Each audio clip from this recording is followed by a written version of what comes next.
Hello everyone, FPL Raptor here and welcome back to another video on my YouTube channel. In today's video we're going to have a bit of a discussion around whether a Game Week 1 bench boost could be viable. We'll discuss the pros and cons and I'll also go through a draft with you today that I think could suit the strategy. If you do enjoy today's video, please do smash that like button, and if you are new around here, make sure to subscribe as well. But without further ado, let's jump into it.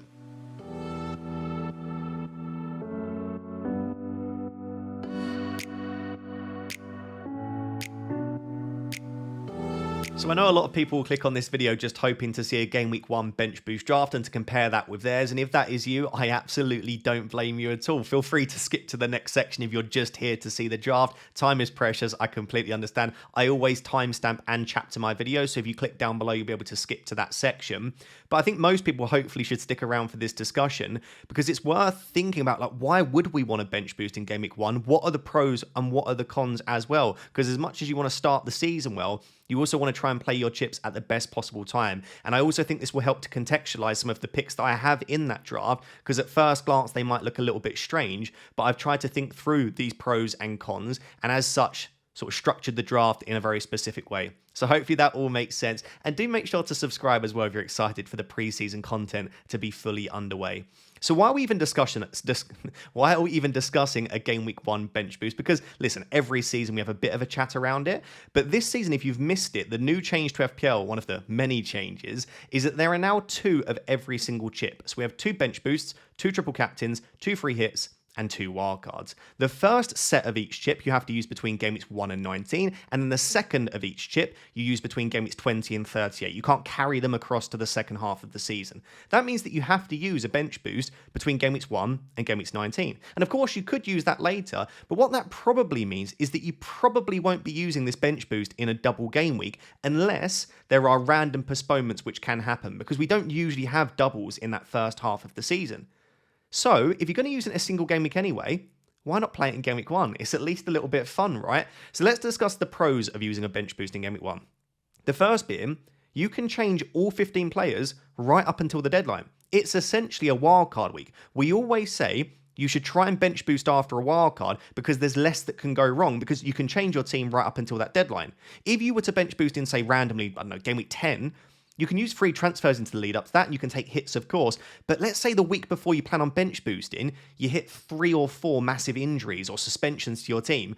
You've then either got to take hits or you've got to bin off that plan. So the fact that you can actually change players right up to the deadline, and the fact that we often get a lot of team leaks as well, because it's Game Week 1, you get a lot of information often early, then that could be quite useful, right? So you can change your team right up to the deadline. That is a positive thing, I think, for a bench boost in Game Week 1. I've put less issues ? You will still get issues, and as we'll discuss, there are uncertainties in Game Week 1, of course, but you can at least make those changes right up until then. For Wildcard 1, you can also then take money out of your bench when others will have to add to it. So I think for those that don't bench boost in Game Week 1, they'll probably bench boost after they play their first wildcard. So let's say they play their first wildcard in Game Week 6, 7, 8, which will be very popular. They'll probably bench boost in the weeks surrounding that. What that means is they're going to have to put money into their bench to be able to bench boost. At that point, you can strip money out of your bench because you've already played it. So what you're essentially doing is you'll be strengthening your starting 11, and those that are playing the bench boost later, they'll be weakening their starting 11. So that's, again, a positive thing. Also, as I said, planning for a bench boost in later weeks is likely to force, at the very least, extra transfers, unless you're playing it the week after a wildcard and it goes perfectly, but it's probably going to force free transfers, and often it does force hits. Even if you plan perfectly, FPL and football is incredibly unpredictable, so often hits will fly.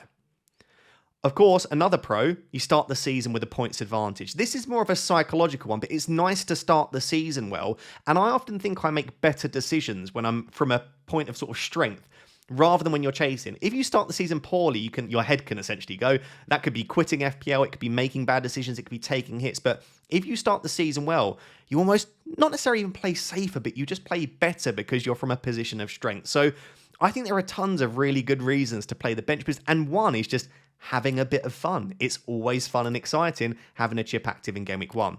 I do also think there are some cons though. And for me, they are enough where I'm not fully set on a Game Week 1 bench boost right now, as exciting as it is, as much as that would be fun for content as well. There are uncertainties in Game Week 1. Yes, you can change all 15 players right up to the deadline, and yes, as a result, it's essentially a wild card. But there are some players that are they going to get the minutes? For example, Nkunku last season. We thought that Nkunku would be not even necessarily nailed, but definitely a starter. I think he was benched in the first 2 games. So as much as we get a lot of information in the lead up to Game Week 1, not all of it is always accurate, and there are still going to be some unknowns, and lots changes. Like in Game Weeks 2 and 3, you're probably going to want to change like 6 or 7 of your players, which suggests that it's probably not a good point to bank on knowing exactly what 15 players you want to contribute to your points total for that week. Also, Game Week 1 is the time, unless you do really badly at the start of the season, Game Week 1 is the time of the season where you'll have your lowest team value. So your team value will accrue over the first 10 to 15 game weeks, and therefore, if you bench boost a little bit later, you're likely to be able to afford a slightly better team. Whereas in Game Week 1, it's very difficult to try and get 15 good players. We'll discuss that in a second, but you have to make sacrifices.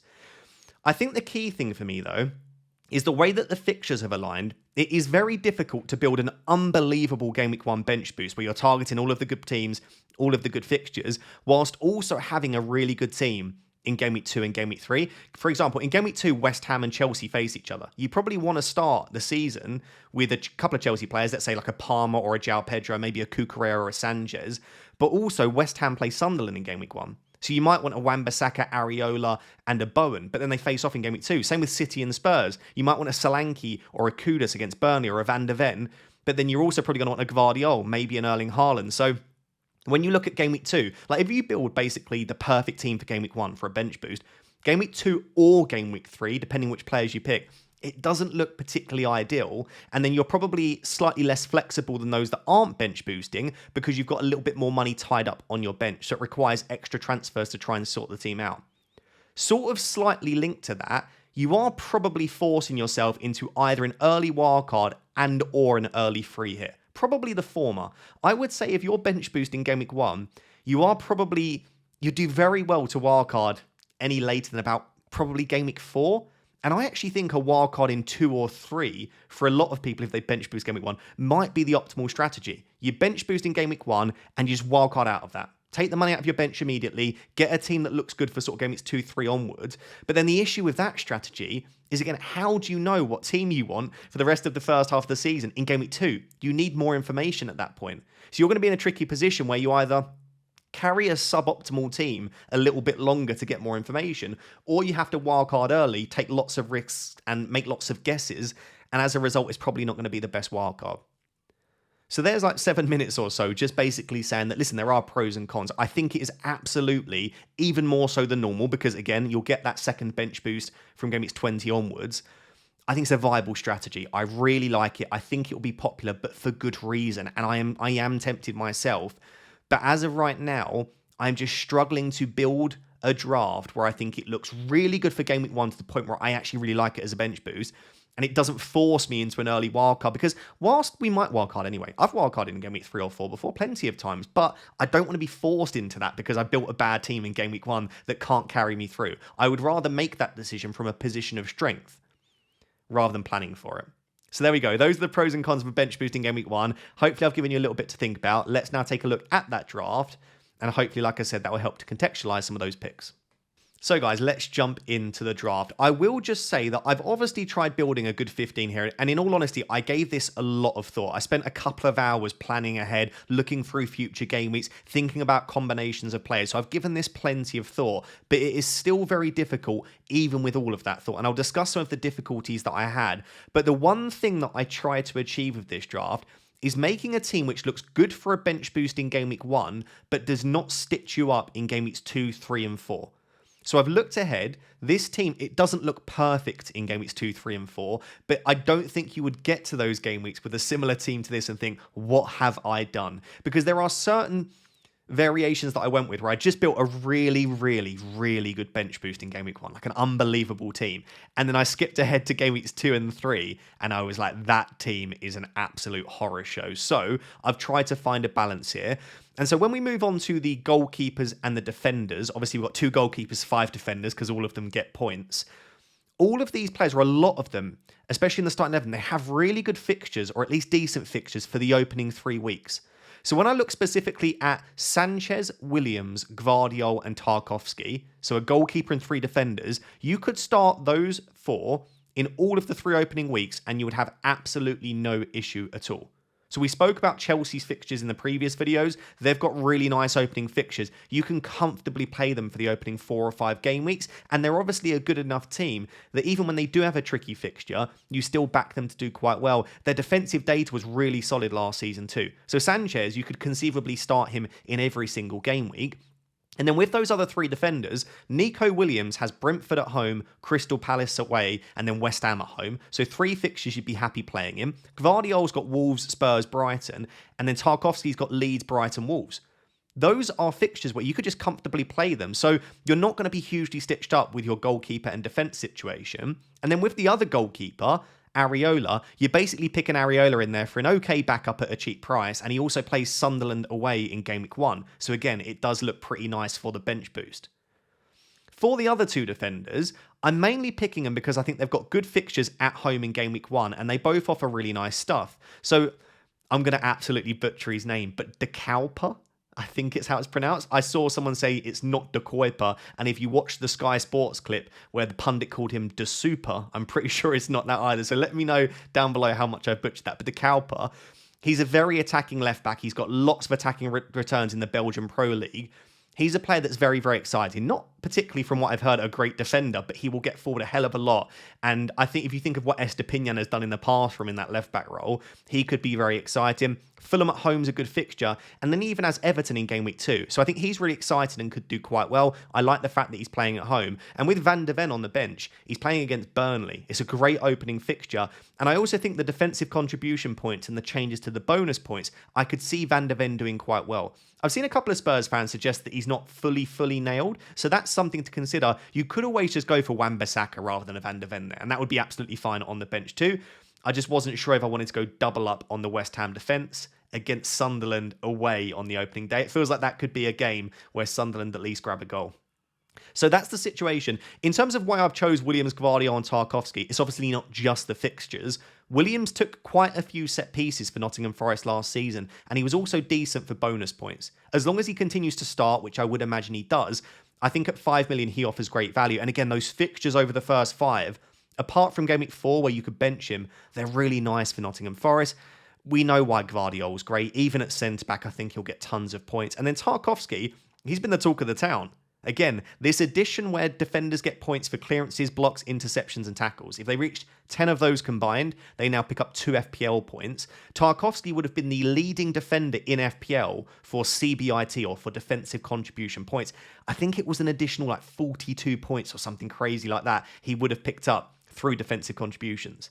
So that's why he's been priced at 5.5 million. He's got a goal in him, leads away on the opening day. And again, those opening 3 fixtures, you can just start him conceivably for all of them. So yeah, I really like this setup. I think you've got 2 good goalkeepers, but you're not spending too much. I think you've got 3 defenders that you could just start every single week with no issues, and then 2 really good backup 4.5s as well. This is a team which looks good, I think, for the bench boost and for Game Week 1, but again, also looks good for the preceding game weeks as well. So let me know what you think of that setup. Obviously, it means I've missed out on Cucurella, a Liverpool defender, an Arsenal defender. But when you're building a bench boost, you have to have 15 good players rather than 11. So as a result, I can't go for all of these premium players. But I still think that looks good. Let's take a look at the midfield. So moving on to the midfield, and by the way, I keep forgetting I'm actually putting these videos now on Spotify and Apple as sort of audio podcasts. So if you're listening, I do apologize that I just listened back to that section and I didn't really read out the team. I'll try to remember to that from now on. So the defense was Areola and Sanchez as the 2 goalkeepers, and then Williams, Gvardiol, Tarkowski, De Kuiper and Van de Ven as the 5 defenders. Moving on to the midfield 5, we've got Kudus, Salah, Saka, Ndiaye and Hudson-Odoi. So let me talk through these. Obviously, 3 of them were in my previous draft, my actual current draft at the moment, a non-bench boost Game Week 1 team yesterday. Kudus, I do think is being overhyped, and I say that as someone that's had him in both of the videos I've done so far. I don't think he's a game breaker. I do think he's a rotation risk, and I do think he comes with issues. After Burnley, he goes into Man City away. We spoke about how Game Week 2 could become an issue for you. It's one of the reasons I haven't also gone for Solanke in this team, because I think you start to, again, stitch yourself up in Game Week 2. Kudus could absolutely sit on the bench in Game Week 1.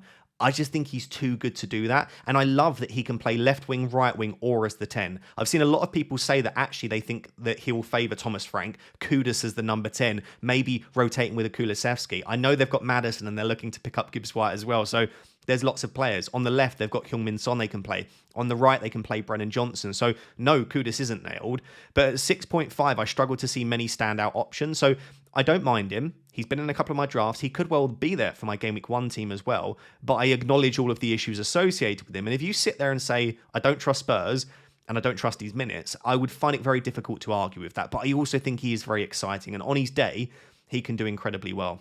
The other £6.5 million mid, Iliman Ndiaye, I like a lot more because his minutes are very secure. He should very much be on penalties. And I also just think he's a quality player. And I love Leeds away on the opening day. So those two I still think are really good 6.5s. And I've got Hudson-Odoi as actually the £6 million midfielder. And he makes up the final spot on the bench boost. And again, I know what your bench is doesn't matter because all 15 play. But the most realistic version of the bench that I could build, he would be on there. At 6 million, you've got Hudson-Odoi and you've got Minte. I think they are the two standout £6 million mids if you're looking at that price. I just think the Hudson-Odoi has slightly better fixtures over the opening 5. Minte's are a little bit more difficult, especially in combination with the rest of the players that I've chosen. And then I think at 5.5, I really, really like Adingra at Sunderland. I don't think Sunderland will score that many goals, but again, they've got good fixtures over the opening 3. Adingra is nice and cheap at 5.5.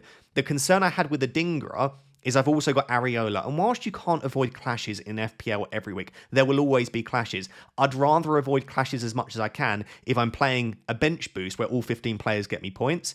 So I tried to find that extra little bit of money to go for Hudson-Odoi instead. I don't know what Forest are going to look like this season, but they've got good opening fixtures. Chris Wood should still score goals. And with Elanga gone and potentially Gibbs White as well, I don't even know what the latest update on that was. But regardless, with Elanga not there, Hudson-Odoi has to be that outlet for them, that key player that can break the lines, that can help them on the counter-attack. And on his day, again, he's a very quality player. It's just that his minutes haven't always been perfectly secure.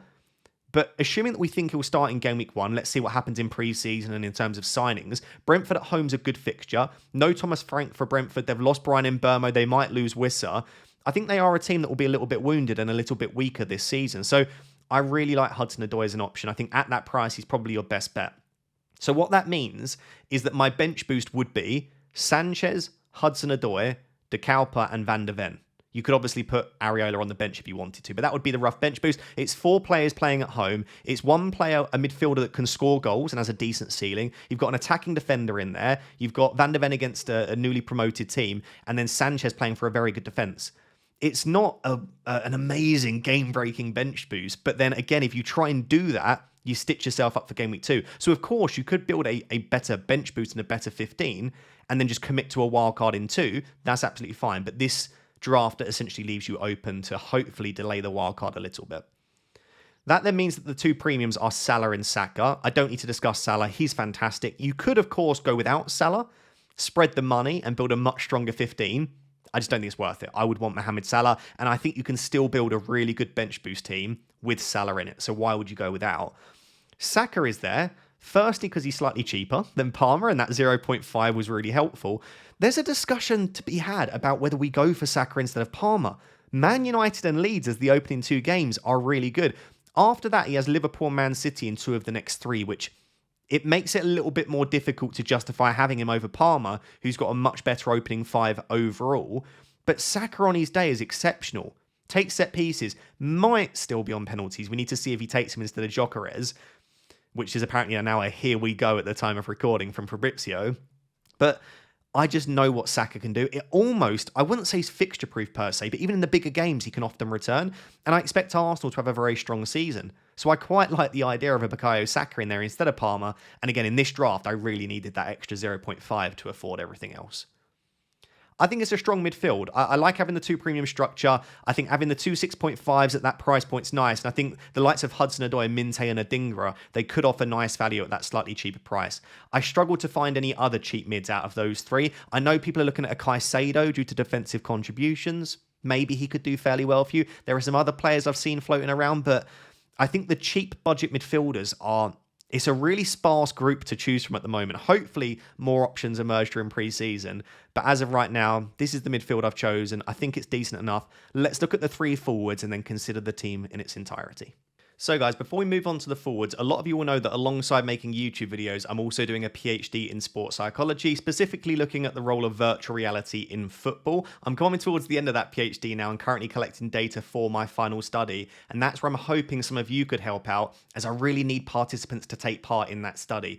What we're essentially looking at is how virtual reality can be used to train one-on-one decision making. So you're going to have an attacker running at you, you're going to be from the perspective of a defender and basically intercepting them using this technology that a lot of Premier League footballers and Premier League clubs use as well. In order to be eligible, you need to be 18 plus, and you also need to be playing football on a regular basis at any level, 5-a-side, 7-a-side, 11-a-side, just actively playing football, and also be able to travel to Nottingham. I know that will rule a lot of you out, so if that doesn't fit you, no worries at all. But if you are based in the Midlands or can travel to Nottingham, please don't travel too far, or you can come to see friends. It would really help me out. All you need to be doing, 18 plus, play football and be able to travel to Nottingham and take part in what I think is a really cool study. Those that have taken part have really enjoyed it. It'll be a good opportunity to meet some of you as well. But yeah, please do reach out. If you're wondering where do you reach out, it's ross.dowsett@ntu.ac.uk is my uni email, or if you want fplraptor@gmail.com, I can also send you the info there. And yeah, it's only one session, one off. I've got lots of slots available across the end of July going into August and September. So please do reach out if you just want more info, to ask questions, or to say you're happy to take part. Thank you for your time. Let's get back to the video. So guys, moving on to the front 3, and I've got some different options to what I went with in my previous draft. I've currently got Chris Wood, João Pedro, and Danny Welbeck as the front 3. That means 2 £7.5 million forwards and a 6.5. I did speak about that price point, and I'm going to keep going on about it. That £7.5 million price point in the forward line, there are some really nice options to choose from. I've obviously not got the likes of Solanke and Wissa in here, on top of obviously Wood and João Pedro. There are lots of really nice options to choose from. John-Philippe Mateta even as well. The reason João Pedro's in there, again, I'm looking at trying to minimise the amount of damage that I can do from a bench boost in Game Week 1. And whilst his minutes are, again, I'll say in a similar way to Kudus, we don't know that João Pedro is nailed on. In fact, I don't think he is fully nailed. I do think his minutes will be good, and the fixtures are just so good that if he does nail down a spot, I'd feel really happy. Jackson's obviously suspended in Game Week 1, and it sounds like he'll be off. Delap, I think, will get minutes, but I've not seen any signs or anything leaked from the Chelsea training ground that Delap's going to be rivaling João Pedro for that number 1 spot, or that number 9 spot, I should say. João Pedro came out in an interview and said, I am a number 9. I want to play as a number 9. And he played very well there in the Club World Cup as well. So by all accounts, I think João Pedro probably does start the season as their 9. And I think he's a quality footballer. I know he won't have penalties, but he's got good underlying data. I think he's, again, it will link up really nicely with the likes of Palmer, Enzo Fernandez, Neto. I could see it being a really strong season for him. It's just Chelsea have so many attacking players that there is always a little bit of doubt there. It could be Solanke quite easily. The reason I don't have Solanke in this team is in Game Week 2, Spurs play against Man City. Again, I'm trying to limit the amount of having loads of issues going into Game Week 2. And it's something to consider. Like in my first draft that I showed, I had Kudus and Solanke. But looking ahead, I don't think I want both of them going into Game Week 2. I probably should limit it to maybe one Spurs attacker. So I'm trying to think ahead a little bit. And that's kind of the thought process behind going for Chris Wood. Again, apart from Arsenal in Game Week 4, where you can bench him or just hope he gets something, they've got really nice opening fixtures for us. And Chris Wood starts the season well. He started the season well last year. He should be on penalties once again. And whilst I don't expect him to get 20 plus goals, I could definitely see 14, 15 goals for him once again. Forest have to have him in goal scoring form for them to have a chance. And he's a great finisher. So I have always traditionally been a bit of a Chris Wood hater, but I can get on board with him as a Game Week 1 pick.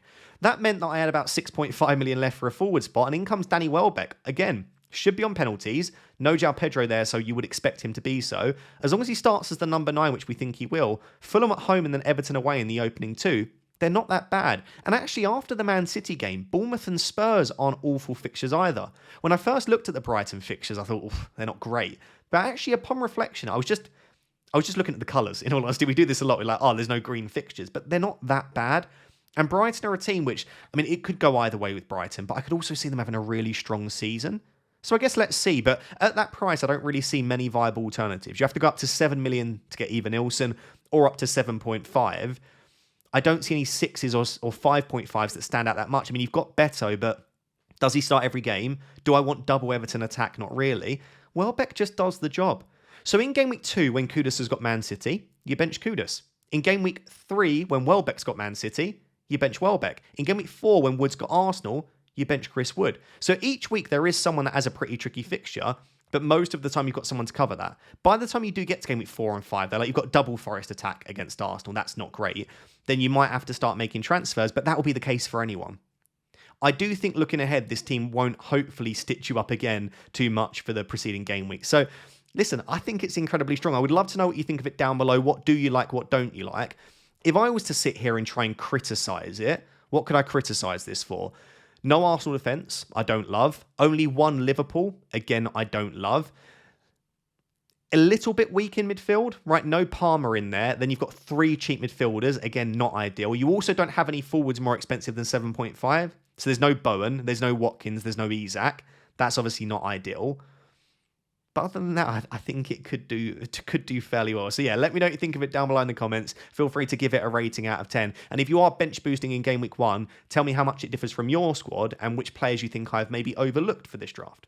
So guys, there we have it. That is an early look at a Game Week 1 bench boost team and what that might look like for preceding game weeks as well. I would love to know down below what you think of it. And honestly, the more that I do discuss this and the more I work through a plan, I think it's viable and it's something I will heavily consider because I'd love to have a strong start to the season. I'd love to have a bit of enjoyment right off the bat. And if you can get together a strong enough plan and some other enablers emerge throughout pre-season, it could become arguably one of the strongest strategies. So yeah, let me know what you think down below. If you did enjoy this video, please do smash that like button and make sure to subscribe as well. Until next time, thank you very much. Bye-bye.